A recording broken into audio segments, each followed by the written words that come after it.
दोस्तों आज हम एसएससी के प्रीवियस ईयर 2024 के क्वेश्चन करेंगे। पहला क्वेश्चन है, किस हड़प्पा स्थल में पक्का स्नानागार घर पाया गया था?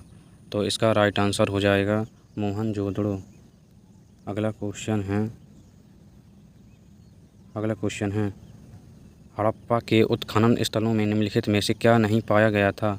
तो क्या नहीं पाया गया था? सार्वजनिक अस्पताल नहीं पाया गया था। अगला क्वेश्चन है, हड़प्पा सभ्यता का मोहनजोदड़ो स्थल किस नदी के तट पर स्थित है? ये स्थित है सिंधु नदी के तट पर स्थित है। अगला क्वेश्चन है, सिंधु घाटी के कस्बों और शहरों की प्रमुख वास्तु शिल्प विशेषता क्या थी? ये थी गढ़। निम्नलिखित में से कौन सी स्थापत्य विशेषता हड़प्पा नगरों का हिस्सा नहीं थी? तो ये थी औद्योगिक और वाणिज्यिक भवन। राइट आंसर डी हो जाए। क्वेश्चन है, निम्नलिखित में से कौन सा वास्तुशिल्प तत्व सिंधु घाटी सभ्यता के निर्माण स्थलों से बाहर रखा गया था? तो ये रखा गया था लॉ स्लैब बी आंसर राइट हो जाएगा। 8वां क्वेश्चन है, निम्नलिखित में से कौन सा स्तर हड़प्पा सभ्यता की वास्तुकला के अवलोकन के लिए उपयुक्त होगा? ये होगा Banawali. D number right answer. अन्नागार व्यापार एवं गोदी खाना। 9वां क्वेश्चन है, हड़प्पा गोदी खाना किस स्थान पर पाया गया था? ये पाया गया था लोथल।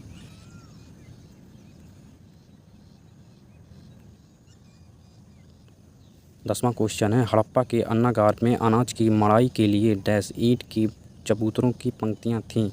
ये थीं वृत्ताकार। एसएससी फेज 12 में पूछा गया 2024 में। वेद एवं उपनिषद से क्वेश्चन आ गए। पहला क्वेश्चन है, भरत जनजाति के नाम पर इंडिया का नाम भारत रखा गया। निम्नलिखित में से किस वेद में इस जनजाति का सर्वप्रथम उल्लेख मिलता है? ये मिलता है ऋग्वेद में।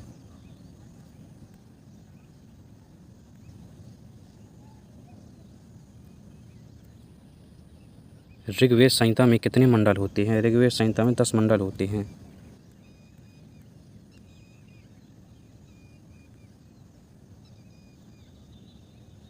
निम्नलिखित में से कौन सा भारतीय संस्कृति का प्राचीनतम साहित्यिक अभिलेख या स्रोत है?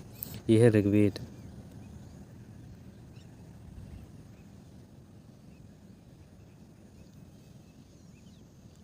अगला क्वेश्चन है, ऋग्वेद डैश का सबसे पहला नमूना है? यह है इंडो अफ्रीकी भाषा। सेनानी कुलुप और ग्रामीणी प्रमुख रूप से किस वेद में वर्णित कुछ पदाधिकारी हैं? यह है ऋग्वेद में।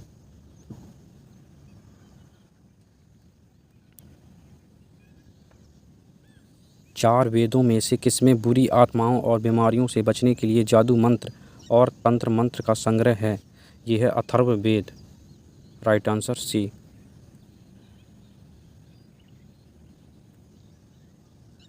जैमिनी और कौशिकी नृत्यों का उल्लेख निम्नलिखित में से किसमें मिलता है? ये मिलता है ब्राह्मणों में।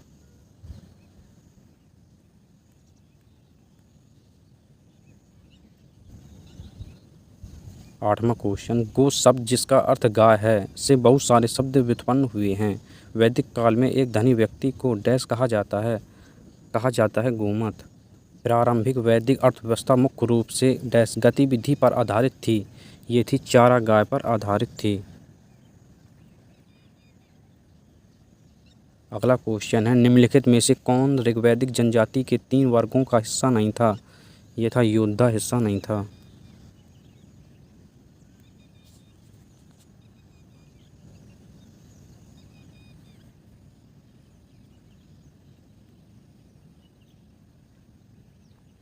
निम्नलिखित में से किस भाषा का समूह को बोलने वाले भाषाई समूह का प्रतिनिधित्व आर्यों द्वारा किया जाता है?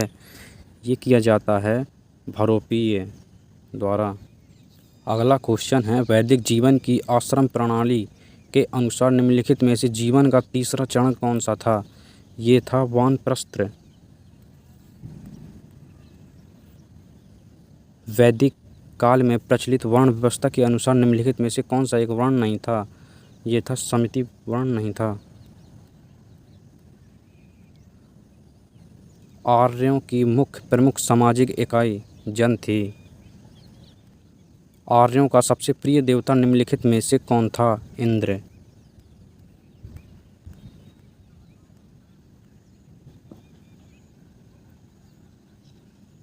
वैदिक आर्य सप्त सिंधु नामक क्षेत्र में रहते थे, जिसका अर्थ 7 नदियों द्वारा अपवाहित क्षेत्र है। 7 नदियों में से एक झेलम नदी है। इसका प्राचीन नाम क्या था? इसका प्राचीन नाम वितस्ता था।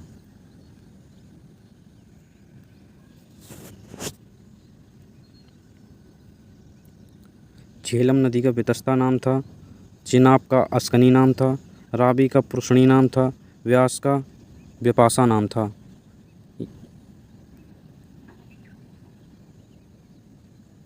17वां क्वेश्चन है, वेदांग हिंदू धर्म के सहायक विषय हैं जिनकी उत्पत्ति प्राचीन काल में हुई थी और वे दोनों के अध्ययन से जुड़े हुए हैं।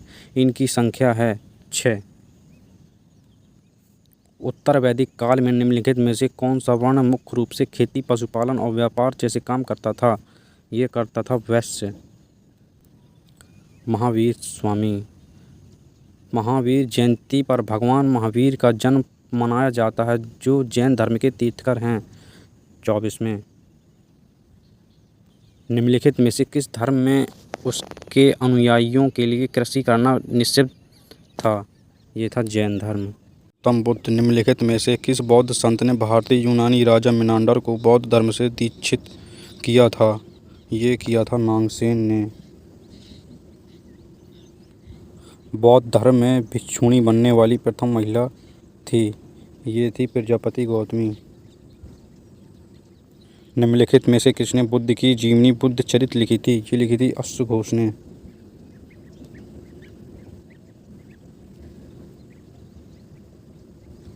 वह भारतीय बौद्ध भिक्षु कौन थे जिन्हें 5वीं शताब्दी में कई प्राचीन मार्शल आर्ट शैलियों के विकास का श्रेय दिया जाता है? ये दिया जाता है बोधि धर्म।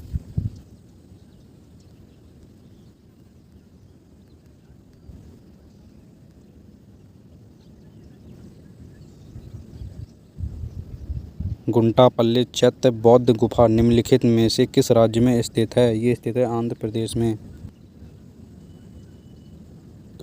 भरहुत स्तूप पर ऊंची मूर्तियां डैश के चित्रण हैं। ये हैं यक्ष और यक्षिणी।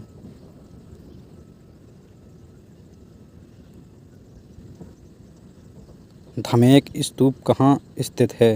ये है सारनाथ में स्थित है।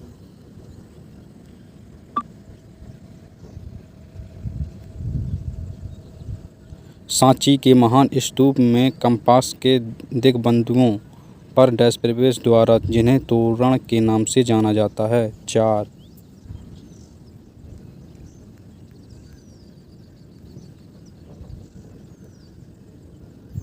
उत्तर प्रदेश के पिपरहा में स्तूप के निर्माण में मुख्यतः किस सामग्री का प्रयोग किया गया है? ईंट का।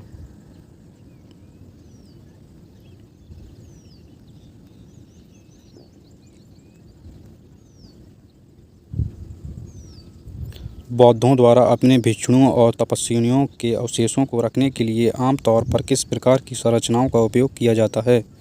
स्तूप।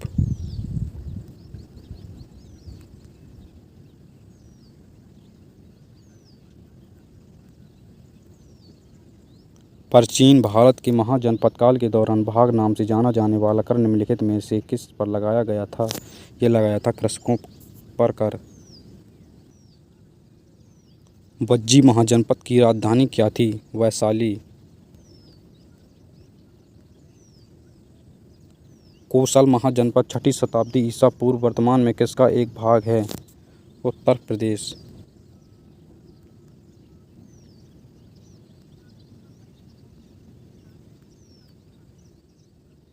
गंगा घाटी में द्वितीय नगरीकरण का आरंभ कब हुआ था? 6ठी शताब्दी ईसा पूर्व।